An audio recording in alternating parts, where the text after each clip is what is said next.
जिल्ह्यातील कृषी उत्पन्न समितीवर प्रशासक नेमण्यात आलेला आहे. गेल्या अनेक दिवसांपासून तुमच्या पाठपुराव्याला यश आलेलं आहे. मी आमदार झाल्याच्या नंतर जत तालुक्यातील सर्वसामान्य शेतकऱ्यांची भावना अशी होती की आपली जतची कृषी उत्पन्न बाजार समिती ही वेगळी झाली पाहिजे. आपल्या कृषी उत्पन्न बाजार समितीचं जर डेव्हलपमेंट करायचं असेल तर त्याचं विभाजन होणं खूप गरजेचं आहे आणि म्हणून मी पाठपुरावा करत होतो. राज्याचे मुख्यमंत्री माननीय देवाभाऊ यांच्या आदेशाने पणन खात्याचे मंत्री माननीय जयकुमार रावल साहेब यांच्या सहकार्यानं आणि माननीय चंद्रकांतदादा पाटील पालकमंत्री यांच्या मदतीनं आज त्याची प्रक्रिया पूर्ण झालेली आहे.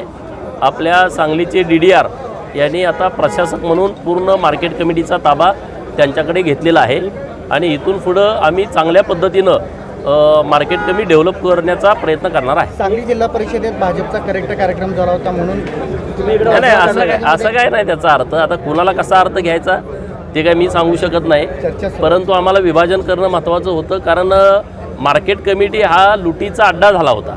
अनेक वेळा अनेक बातम्या तुमच्या चॅनलच्या माध्यमातून बघितल्या, आम्ही पेपरला वाचल्या आणि लोकही सुरस कथा या मार्केट कमिटीतल्या भ्रष्टाचाराच्या संदर्भात सांगत असतात आणि त्यामुळं आता हे सगळं जे चुकीच्या पद्धतीनं काही ठराविक लोक या मार्केट कमिटीचा दुरुपयोग करत होते आणि ते आता बंद होईल.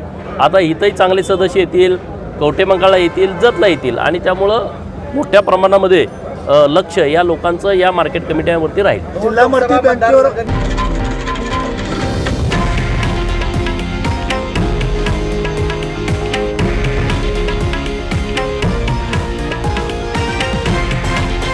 हे आहे देशातील नंबर 1 न्यूज नेटवर्क आणि आपण पाहत आहात TV9 मराठी, एकमेव.